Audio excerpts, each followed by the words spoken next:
is Marcos from Barcelona, but he could be anyone, anywhere. What is about to happen to him occurs daily in offices and homes all over the world.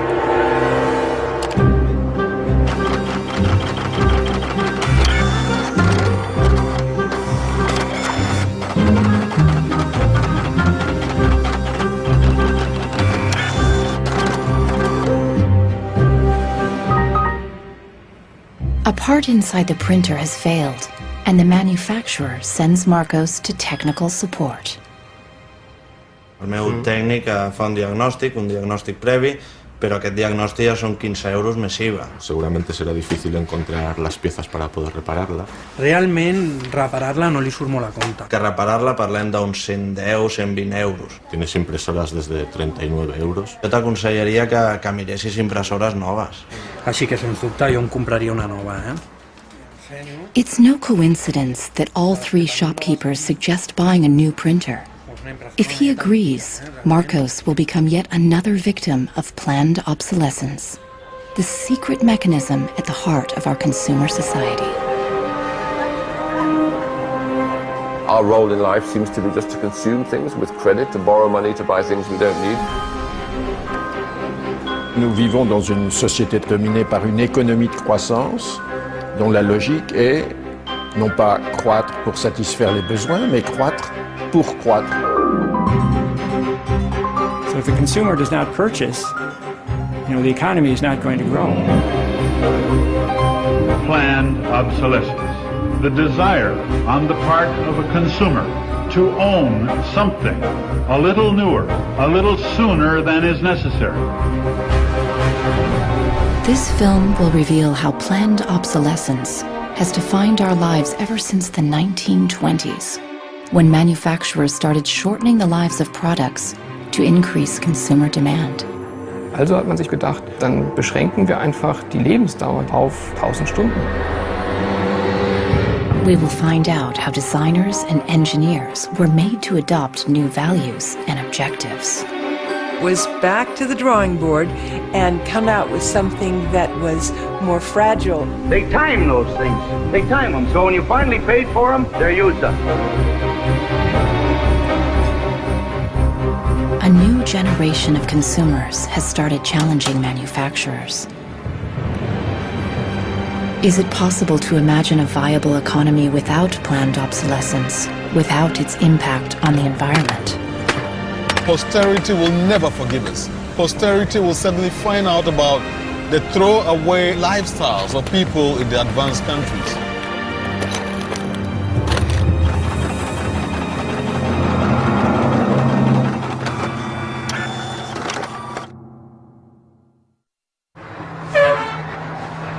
Welcome to Livermore, California, home of the longest burning light bulb in the world. My name's Lynn Owens, and I am chairman of the Light Bulb Committee. It was in 1972 when we discovered that the light bulb that was hanging in the fire station was a significant light bulb.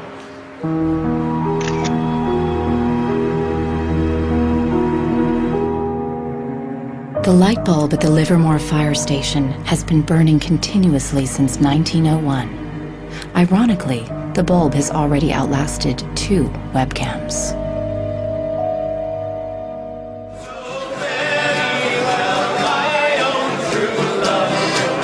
In 2001, when the bulb was 100 years old, the people of Livermore threw a big birthday party, American style.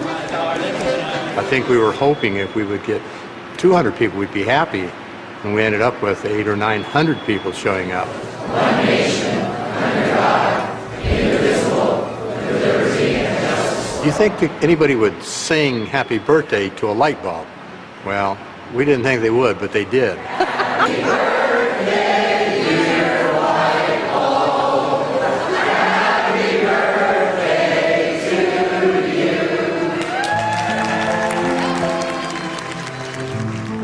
The origin of the bulb was, it was produced in a town called Shelby, Ohio, back around 1895, and put together by some very interesting ladies that I have some pictures of, and some gentlemen that invested in the company.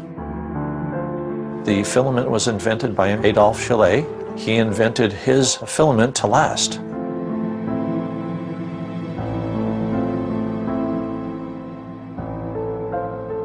Why does his filament last? I don't know. It's a secret that he made and that died with him. Chaillet's formula for a long-lasting filament is not the only mystery in the history of the light bulb. A much bigger secret is how the humble light bulb became the first victim of planned obsolescence. Weihnachten 1924 war ein ganz besonderer Tag. In einem Hinterzimmer in Genf trafen sich einige Herren in Nadelstreifenanzügen, um einem geheimen Plan nachzugehen. Sie gründeten das erste weltweite Kartell, das sich zum Ziel setzte, die Glühbirnenproduktion der gesamten Länder zu kontrollieren und den Kuchen namens Weltmarkt unter sich aufzuteilen. Dieses Kartell hat den Namen Phoebus. Phoebus included the main light bulb manufacturers in Europe and the United States, and even faraway colonies in Asia and Africa. Das Ziel ist gewesen, Patente auszutauschen, die Produktion zu kontrollieren und vor allem aber den Verbraucher zu kontrollieren. Es ist umso besser für diese Firmen, wenn der Verbraucher regelmäßig Glühlampen kauft, und wenn die Glühlampen lange brennen, ist das ein ökonomischer Nachteil. Initially, manufacturers strived for a long lifespan for their bulbs.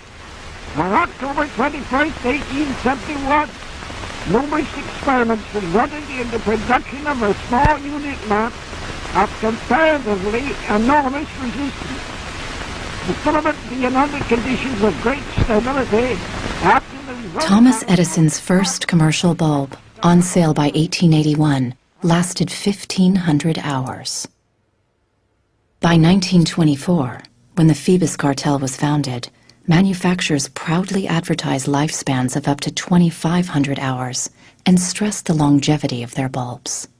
Also hat man sich bei Phoebus gedacht, dann beschränken wir einfach die Lebensdauer dieser einzelnen Glühbirnen auf 1000 Stunden.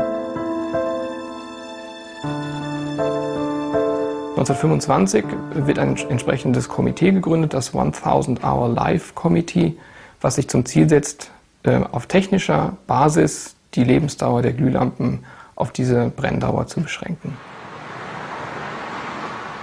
More than 80 years later, Helmut Hüge, an historian from Berlin, uncovers proof of the committee's activities hidden in the internal documents of the founding members of the cartel, such as Philips in Holland, Osram in Germany, and Compagnie des Lampes in France.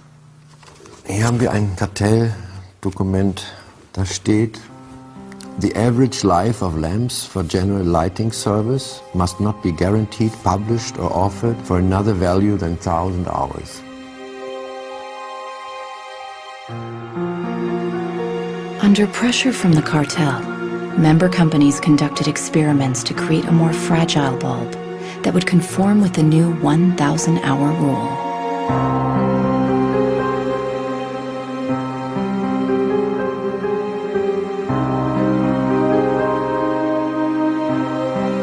Bulb production was monitored rigorously to make sure cartel members complied. Eine Maßnahme bestand beispielsweise darin, einen Prüfstand zu errichten, in dem viele kleine Sockel zu finden sind, in die dann wiederum einzelne Exemplare aus verschiedenen Produktionsreihen eingeschraubt wurden, und Firmen wie Osram haben dann genauestens protokolliert, wie lange diese Lampen brannten. Phoebus enforced its rules through an elaborate bureaucracy. Members were fined heavily if their monthly life reports were off the mark.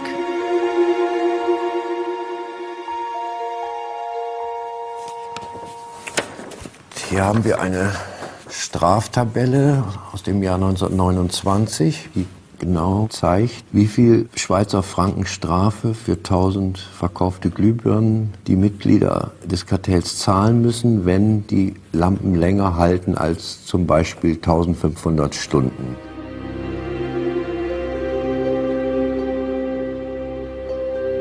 As planned obsolescence took effect, lifespans fell steadily. In just 2 years, they dropped from 2,500 hours to less than 1,500 hours. By the 1940s, the cartel had reached its goal. 1,000 hours had become the standard lifespan for bulbs. I can see how this was very tempting in 1932. I think at the time sustainability was actually substantially less of an issue, because I don't think they looked at the planet as being one with finite amount of resources. They looked at it as from an abundance perspective. Ironically, the light bulb has always been a symbol for ideas and innovation, and yet it's one of the early and best examples of planned obsolescence. In the following decades, inventors filed dozens of patents for new light bulbs, including one lasting 100,000 hours. None of them reached the general market. Offiziell hat es ja Philips eigentlich nie gegeben, wenn auch diese Spuren der Öffentlichkeit nie ganz verborgen gewesen sind. Die Strategie dahinter ist, sich in bestimmten Zeitabständen immer wieder umzubenennen. Dann heißt es mal internationales Elektrizitätskartell, dann mal wieder irgendein anderer Name. Entscheidend ist, dass diese Idee als Institution natürlich weiter besteht.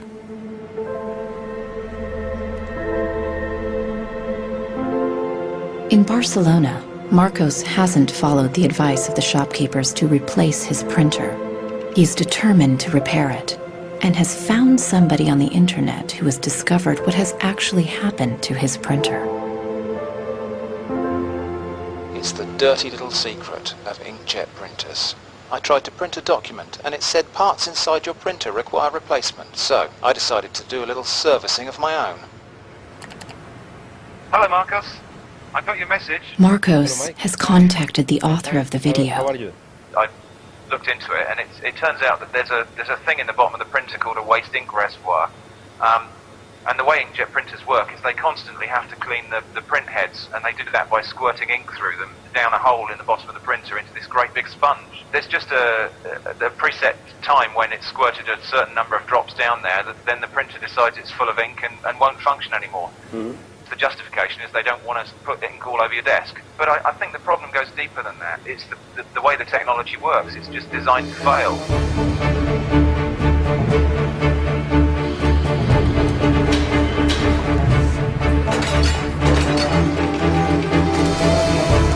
Planned obsolescence emerged at the same time as mass production and the consumer society. The whole issue with products being made to last less long is part of a whole pattern that began in the Industrial Revolution, when the new machines were producing goods so much more cheaply, which was a great thing for consumers, but consumers couldn't keep up with the machines. There was so much production. As early as 1928, an influential advertising magazine warned that an article that refuses to wear out is a tragedy of business. In fact, mass production made many goods widely available. Prices fell and many people started shopping for fun rather than need. The economy was booming.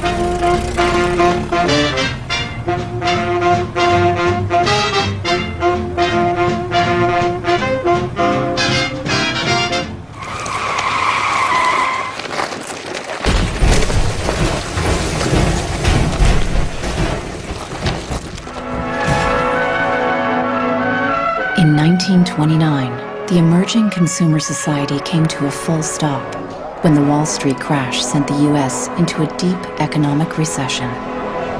Unemployment reached staggering proportions. By 1933, 1/4 of our labor force was unemployed.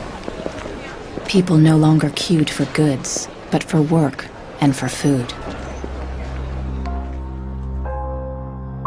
From New York came a radical proposal on how to kickstart the economy again. Bernard London, a prominent real estate broker, suggested ending the Depression by making planned obsolescence compulsory by law. It was the first time the concept was put into writing.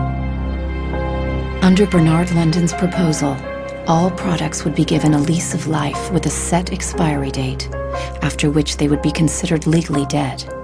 Consumers would turn them over to a government agency where they would be destroyed. He was trying to achieve a balance between capital and labor where there would always be a market for new goods. So there would always be a need for labor and there would always be a reward for capital. Bernard London believed that with compulsory planned obsolescence, the wheels of industry would keep turning, people would keep consuming, and everyone would have a job.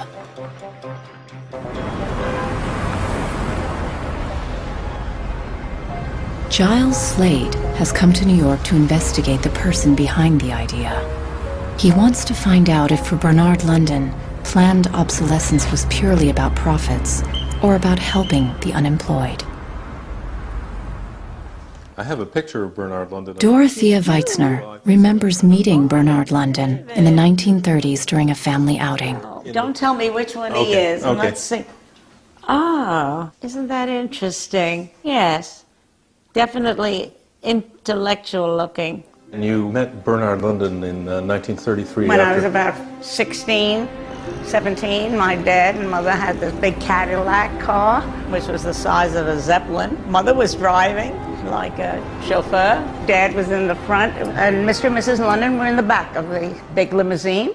Dad said that Mr. London should explain his philosophy to me. He's a very interesting man. And he just told me in a few words that that was his idea to reduce the Depression. We were in an economic mess, worse than today even. He was obsessed with this idea, like an artist is utterly obsessed with his paintings, you know.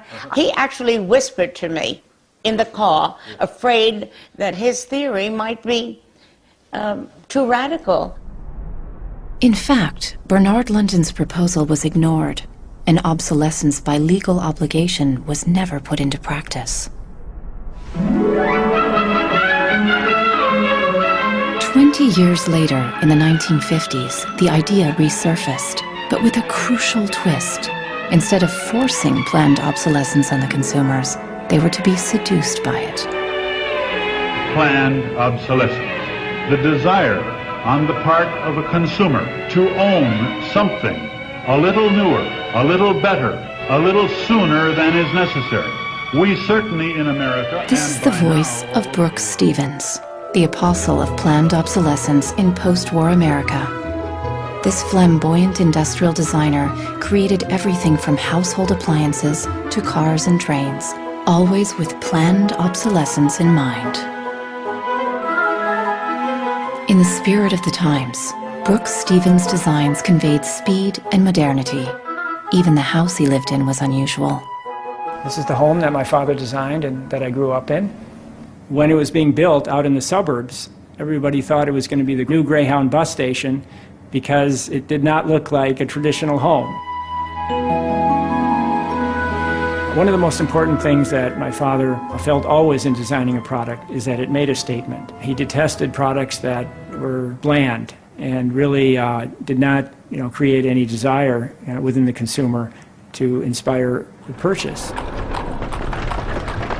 Unlike the European approach of the past where they tried to make the very best product and make it last forever, meaning you bought such a fine suit of clothes that you were married in it and then buried in it and never a chance to renew it, the approach in America is one of making the American consumer unhappy with the product that he has enjoyed the use of for a period, have him pass it on to the second-hand market, and obtain the newest product with the newest possible look.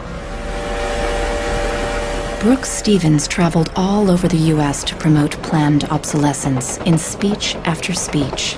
His approach became the gospel of the time.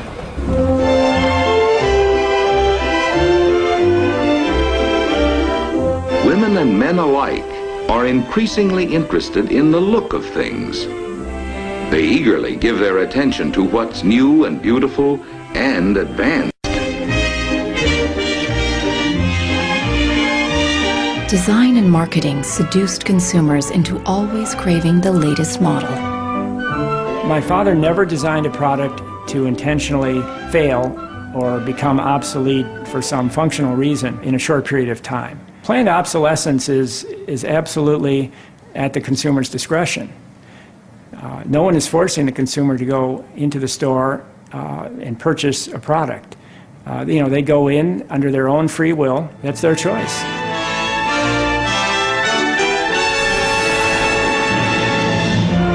Freedom and happiness through unlimited consumption.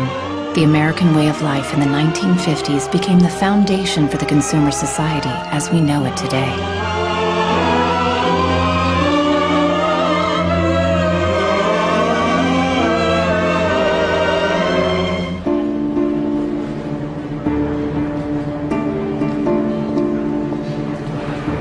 See, without planned obsolescence, these places wouldn't exist.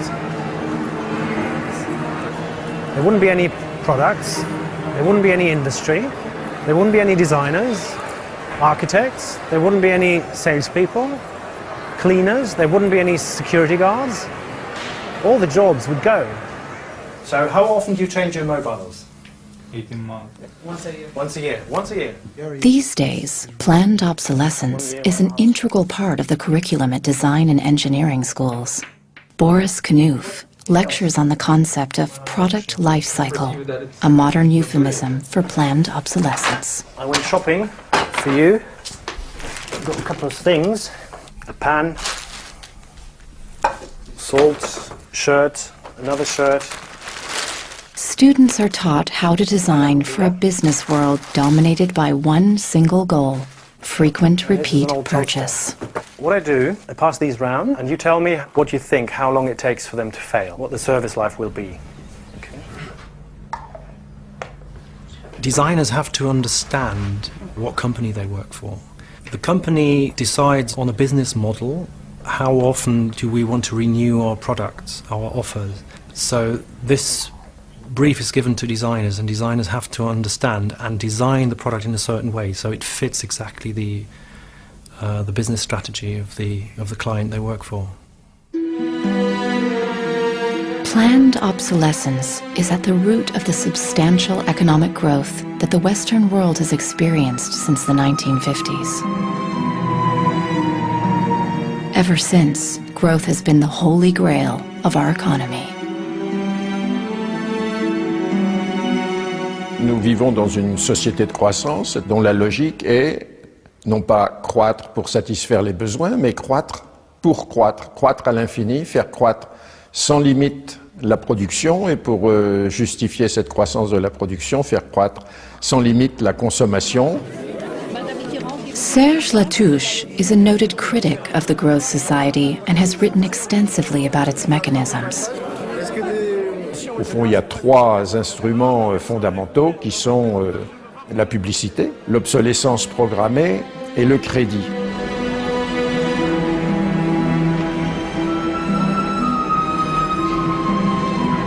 In the last generation or so, our role in life seems to be just to consume things with credit, to borrow money to buy things we don't need. That makes no real sense to me at all. Critics of the growth society point out that it's unsustainable in the long run because it's based on a flagrant contradiction. Celui qui croit qu'une croissance infinie est compatible avec une planète finie est soit un fou, soit un économiste. Le drame, c'est qu'au fond, nous sommes tous des économistes maintenant. Why is it that a new product is created every 3 minutes somewhere in the world? Is this necessary? I think a lot of people have realized that things need to change when they're being told by politicians to go shopping or to start consuming as the best way to restart the economy.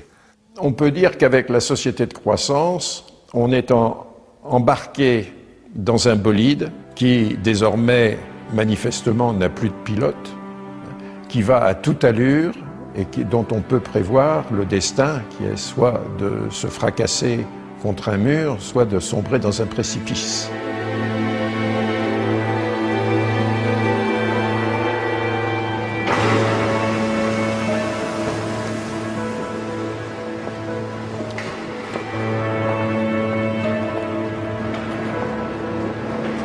Looking at the service manuals of different printers, Marcos realizes that the lifespan of many printers is set by the engineers right from the start.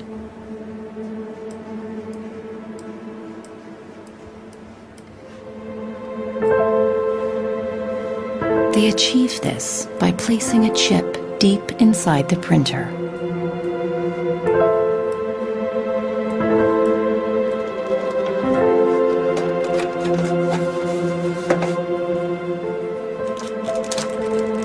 he trobat el xip, que és una EEPROM, que és un xip on es guarda una compta d'impressions. I quan s'arriba a una determinada compta és quan es bloqueja la impressora i deixa d'imprimir.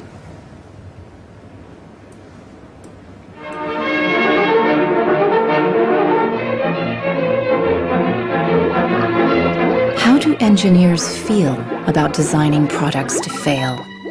The dilemma is captured in a British film from 1951, where a young chemist invents an everlasting thread.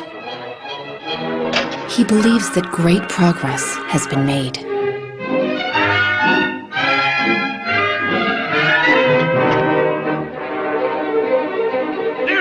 But not everyone is happy with his discovery, and soon he finds himself on the run, not only from the factory owners, but also from the workers, all fearing for their jobs.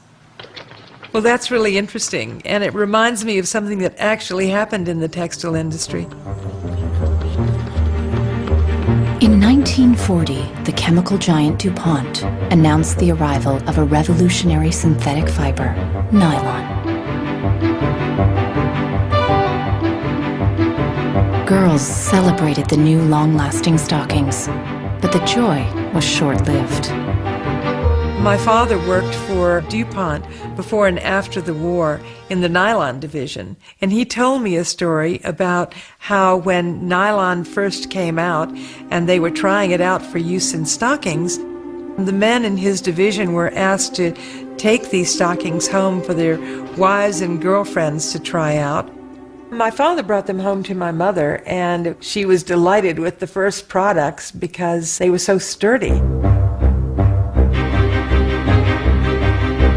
The DuPont chemists had every reason to be proud of their achievement, as even men touted the strength of nylon stockings. The problem was they lasted too long. The women were very happy with the fact that they didn't get runners in them. Unfortunately, this meant that the companies producing the stockings were not going to sell very many. DuPont gave new instructions to Nichols Fox's father and his colleagues. For the men in his division, it was back to the drawing board to try to make the fibers weaker and come out with something that was more fragile and would run so that the stockings wouldn't last as long. The same chemists who'd applied their skills to make durable nylons went with the spirit of the times and made them more fragile. The everlasting thread disappeared from the factory floor, just like in the cinema.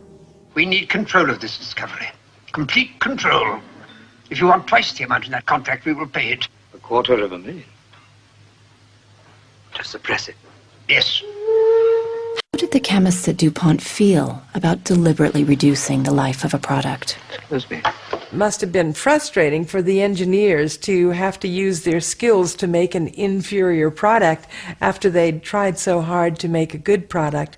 But in a way, I suppose that's the outsider's view. Probably they just had a job to do. Make it strong, make it weak. That was their job. Engineers were in a really complicated ethical time. This confrontation with planned obsolescence provoked them to examine their most basic ethical concepts. There was an old school of engineers who believed that they should make a permanent, usable product that would never break.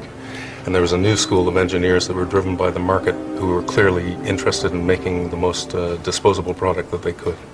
And this debate resolved itself by these new school of engineers taking over. Planned obsolescence did not only affect engineers. The frustration of ordinary consumers is echoed in Arthur Miller's classic play, Death of a Salesman. Just like Willie Lomax, all consumers could do was complain powerlessly. Once in my life, I'd like to own something outright before it's broken. I'm always in a race with the junkyard. Just finished paying for the car and it's on its last legs. Refrigerator consumes belts like a crazy maniac. They time those things. They time them, so when you finally paid for them, they're used up. Little did consumers know that on the other side of the Iron Curtain, in the countries of the Eastern Bloc, there was a whole economy without planned obsolescence.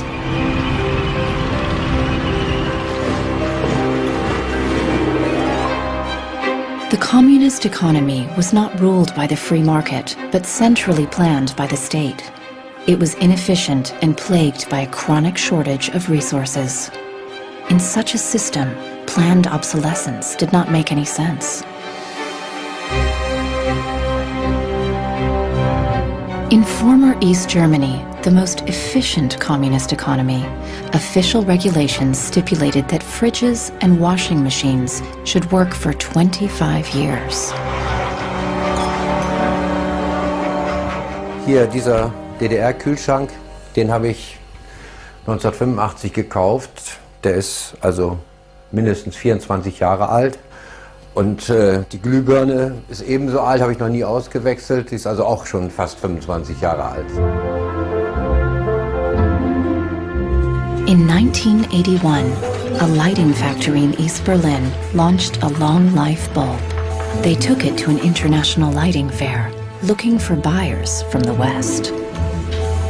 Als die ostdeutschen Glühlampenhersteller 1981 diese Langlebensdauerglühlampen auf der Hannoveraner Messe präsentierten, meinten ihre Westkollegen, ihr wollt euch wohl alle arbeitslos machen. Woraufhin die NAVA-Leute, Ingenieure, antworteten, nein, im Gegenteil, indem wir Ressourcen schonen und den Wolfram nicht verpulvern, behalten wir gerade unsere Arbeitsplätze. The Western buyers rejected the bulb. In 1989, the Berlin Wall came down. The factory was closed, and the East German long-life bulb went out of production. Now, it can only be found in exhibitions and museums.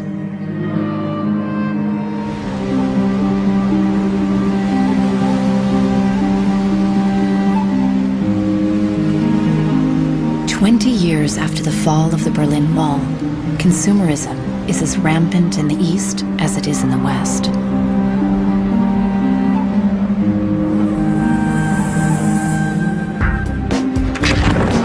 But there is one difference. In the age of the internet, consumers are ready to fight against planned obsolescence. The first movie we made that really broke through was a movie about the iPod. And I was completely broke. And I had gotten this iPod, it was like $500, $400. And about 8 months later, 12 months later maybe, the battery died in it. And I called Apple to ask them to replace the battery. And their policy at the time was to tell their customers to buy a new iPod. You might as well go get a new one. Apple doesn't offer? No.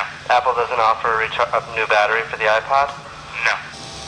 It wasn't that the battery died that was annoying, because in my Nokia cell phone, the battery dies, you buy a new battery. Even in my Apple laptop, when the battery would die, you replace the battery. But in the iPod, this expensive piece of hardware, when the battery died, you had to replace the entire unit. So it was my brother's idea to make a movie about just that. We went around with a stencil spray painting on every iPod advertisement we saw in town. iPod's unreplaceable battery lasts only 18 months. We put the video on our own little site, iPodsDirtySecret.com. The first month, 6 weeks, it was at 5-6 million views, and the site went absolutely bananas. A lawyer in San Francisco, Elizabeth Pritzker, heard about the video and together with her associates decided to sue Apple over the lifespan of the iPod battery. Half a century after the light bulb case, planned obsolescence was in court again.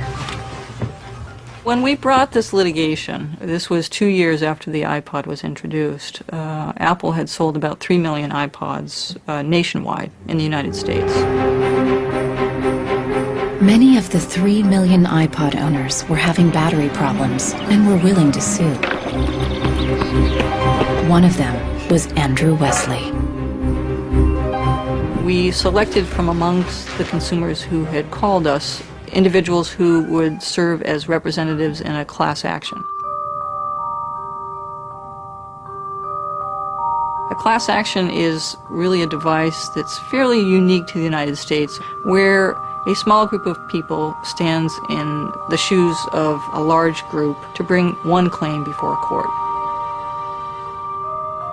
My role in that case was as class representative on behalf of thousands, maybe tens of thousands of people. The case came to be known as Wesley versus Apple. When my friends and family learned that this was a major case, they thought I was, becoming a radical. Here I am going to sue. I was the next Erin Brockovich. In December 2003, Elizabeth Pritzker filed the case at the San Mateo County Court, just a few blocks from the Apple headquarters. We asked Apple for a number of technical documents regarding the battery life in the iPod, and we received a lot of technical data about the battery design, about the testing of the battery, and learned through that discovery that the type of the lithium battery that was contained within this iPod was designed, by design, to really only have a short period of life. I do think that Apple's development of the iPod was intended to be one of planned obsolescence. After a tense few months, both parties hammered out a settlement. Apple set up a replacement service for the batteries and extended the warranty to 2 years. The claimants were offered compensation. One thing that really bothers me personally is that Apple really promotes itself as a young, hip, forward-thinking company, and for a company like that not to have a good environmental policy that allows consumers to return products for proper recycling and disposal really is really counterintuitive and counter to their message.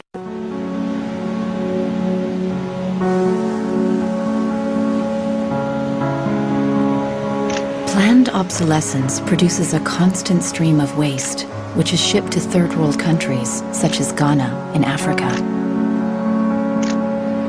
It's been between 8 and 9 years now when I noticed that loads and loads of containers were coming to this country with electronic waste.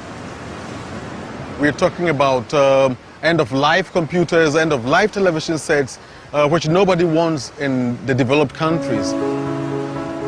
Shipping electronic waste to third world countries is forbidden by international law, but the merchants use a simple trick. They declare the waste as second-hand goods.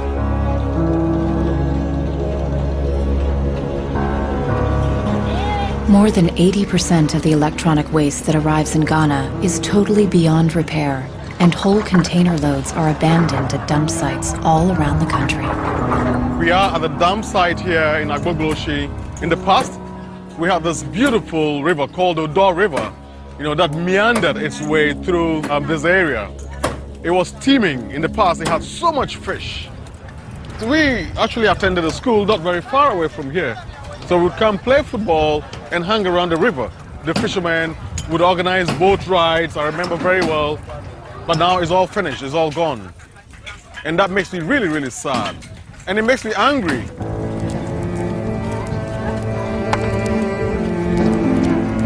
These days, there are no school kids playing here after class. Instead, youngsters from poor families come here looking for scrap metal. They burn the plastic-covered cables from the discarded computers to salvage the metal inside.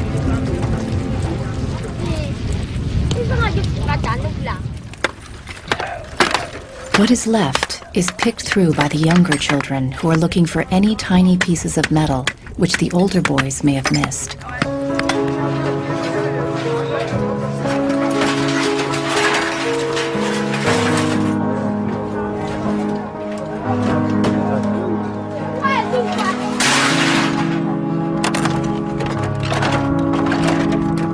Some of those behind the shipments have said that, well, we're trying to bridge the digital divide between Europe, America, and then the rest of Africa and Ghana, of course. But the reality is that these computers that are sent here simply do not work. There's no point in receiving electronic waste when you cannot deal with it, more so when you did not produce it and your country is being used as the world's trash bin.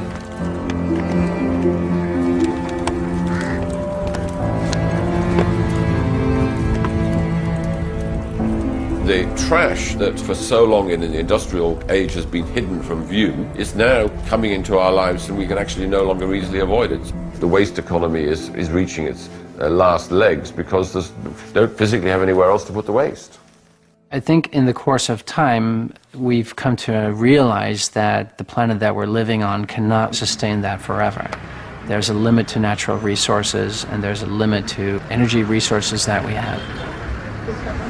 Posterity will never forgive us. Posterity will suddenly find out about the throwaway attitudes, the throwaway lifestyles of people in the advanced countries.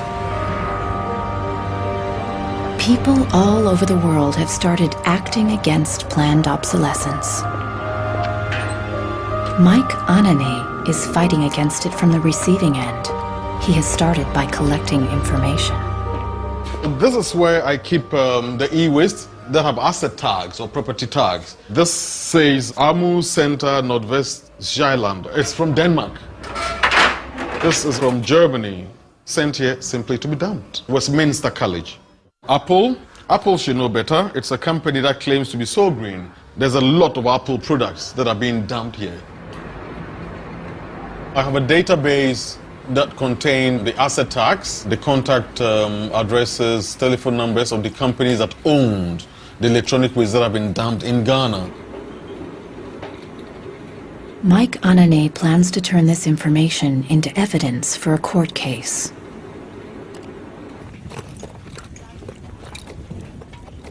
We need to take some action, some punitive measure. We need to sue people so they stop dumping e-waste in Ghana.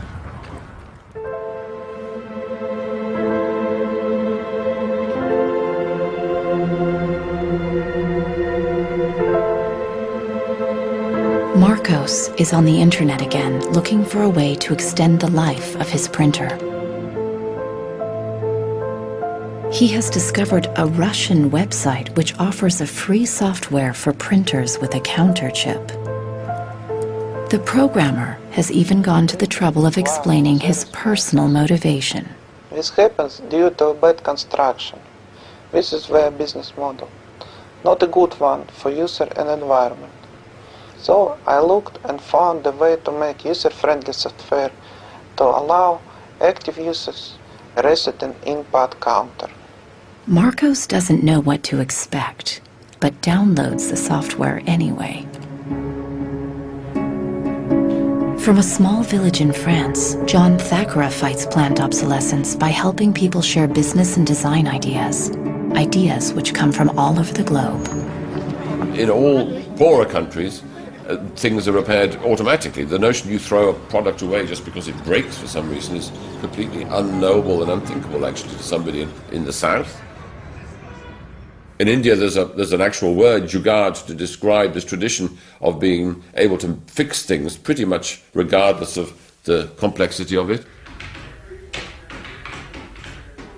We try to find people who are actively doing projects in the world rather than just talking about things or making abstract statements about how awful things are or what has to be changed.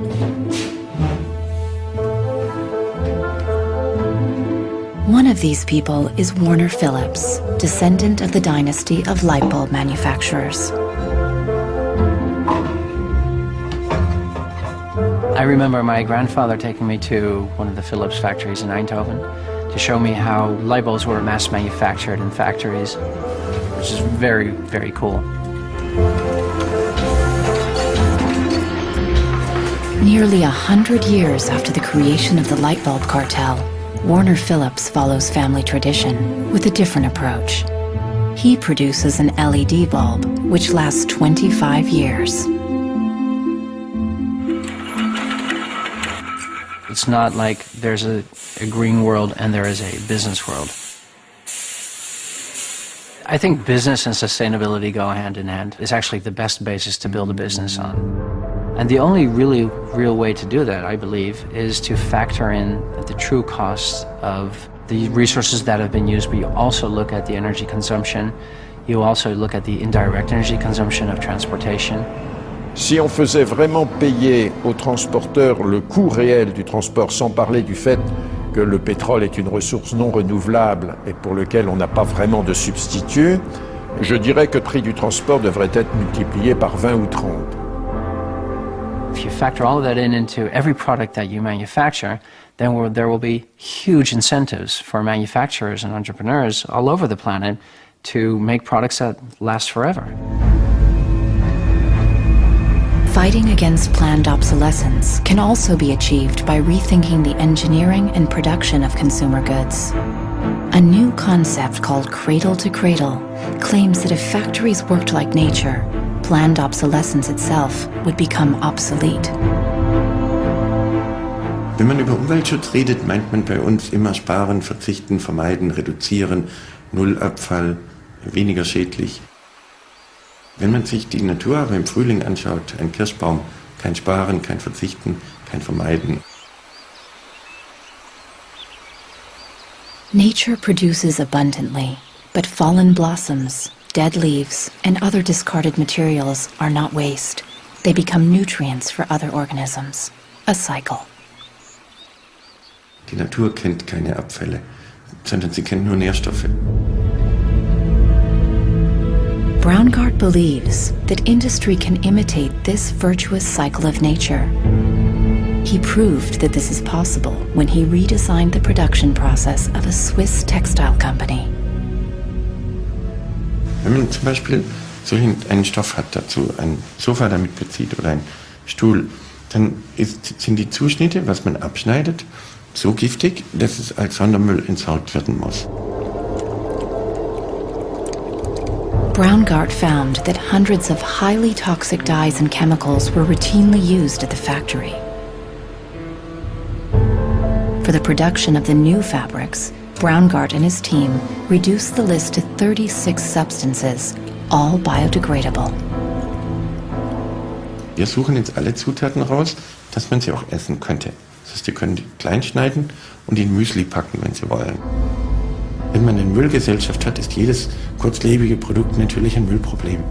Wenn es aber eine Gesellschaft ist, die Nährstoffe macht, ist jedes kurzlebige Produkt wieder eine Chance, etwas Neues zu machen. For the more radical critics of planned obsolescence, reforming production is not enough. They want us to rethink our entire economic system and our values. C'est une vraie révolution. C'est d'abord une révolution culturelle, parce que c'est un changement de paradigme, c'est un changement de mentalité. This revolution is called degrowth. Serge Latouche travels from conference to conference explaining how to get out of the growth society altogether. La décroissance, c'est un slogan provocateur qui a pour fonction de rompre avec le discours un peu euphorisant de la croissance possible, infinie, soutenable, et donc pour marquer la nécessité de changer de logique. L'essentiel du programme, en quelque sorte de la décroissance, tient en un mot réduire. Réduire notre empreinte écologique, réduire nos gaspillages, notre surproduction, notre surconsommation. Réduisant la consommation, en réduisant la production, mais en libérant du temps libre, on peut développer d'autres formes de richesse qui ont l'avantage de ne pas s'épuiser quand on les consomme, comme l'amitié, le savoir. We increasingly rely on objects to give us a sense of self-esteem and identity. It's partly the consequence of the breakdown of things that used to give us identity, like membership of a community or relationship to the land, or all sorts of soft and social things which have been replaced by consumerism. Si le bonheur dépendait du niveau de consommation, on devrait être dans la félicité absolue, parce que nous consommons 26 fois plus que du temps de Marx. Mais toutes les enquêtes montrent que les gens ne sont pas 20 fois plus heureux, parce que le bonheur est toujours quelque chose de subjectif, évidemment. Critics of degrowth fear that it will destroy the modern economy and take us straight back to the Stone Age. Revenir à une société soutenable, c'est-à-dire une société dont l'empreinte écologique ne dépasse pas une planète, eh bien, ça n'est pas revenir à l'âge de pierre, c'est revenir, toutes choses égales d'ailleurs, pour un pays comme la France, aux années 60. Ça n'est pas vraiment l'âge de pierre. On peut dire que la société de décroissance réalise la vision de Gandhi qui disait le monde est assez grand pour satisfaire les besoins de tous, mais il sera toujours trop petit pour satisfaire l'avidité de quelques-uns.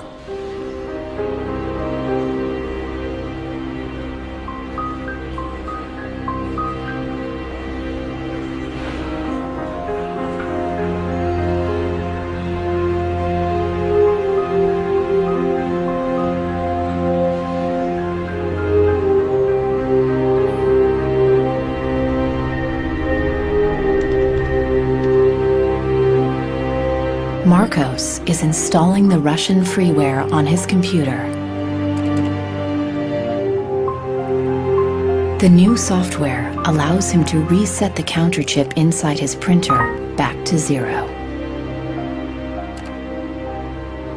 The printer immediately unblocks.